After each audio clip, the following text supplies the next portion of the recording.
نبی صلی اللہ علیہ وآلہ وسلم کے آخری خطبے کے 15 نکات جن کے متعلق نبی صلی اللہ علیہ وآلہ وسلم نے فرمایا، میری یہ تمام باتیں اگلے لوگوں تک پہنچانا اور پھر اگلے لوگوں کو پہنچائیں، اور یہ ممکن ہے کہ بعد والے میری بات کو پہلے والوں سے زیادہ بہتر سمجھیں اور عمل کر سکیں۔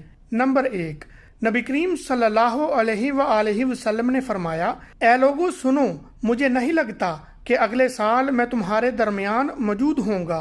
میری باتوں کو بہت غور سے سنو اور ان باتوں کو ان لوگوں تک پہنچاؤ جو یہاں نہیں پہنچ سکے۔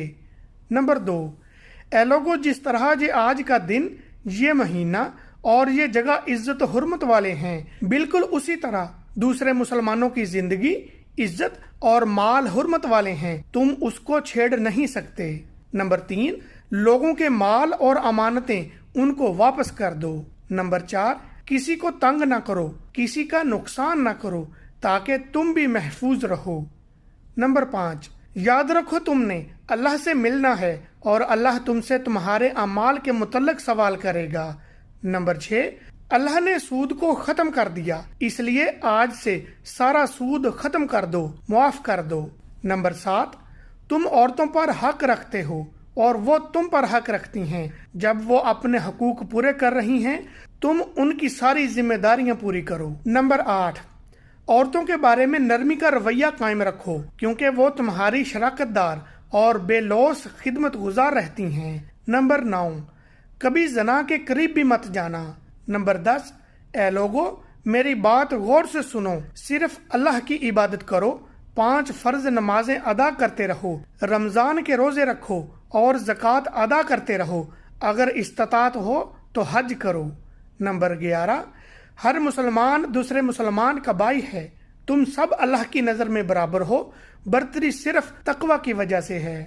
نمبر 12، یاد رکھو تم کو ایک دن اللہ کے سامنے اپنے اعمال کی جواب دہی کے لیے حاضر ہونا ہے، خبردار رہو میرے بعد گمراہ نہ ہو جانا۔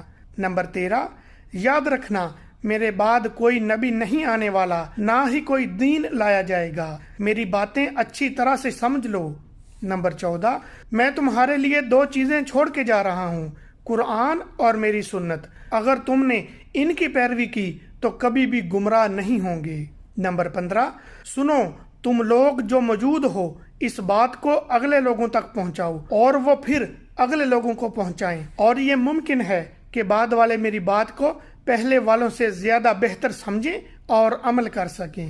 پھر آپ صلی اللہ علیہ وآلہ وسلم نے آسمان کی طرف چہرہ اٹھایا اور کہا، اے اللہ گواہ رہنا میں نے تیرا پیغام تیرے لوگوں تک پہنچا دیا۔ سامعین کرام، اللہ ہمیں ان لوگوں میں شامل کر لے جو اس پیغام کو سنیں، پڑھیں اور اس پر عمل کرنے والے بنیں اور اس کو آگے پھیلانے والے بنیں۔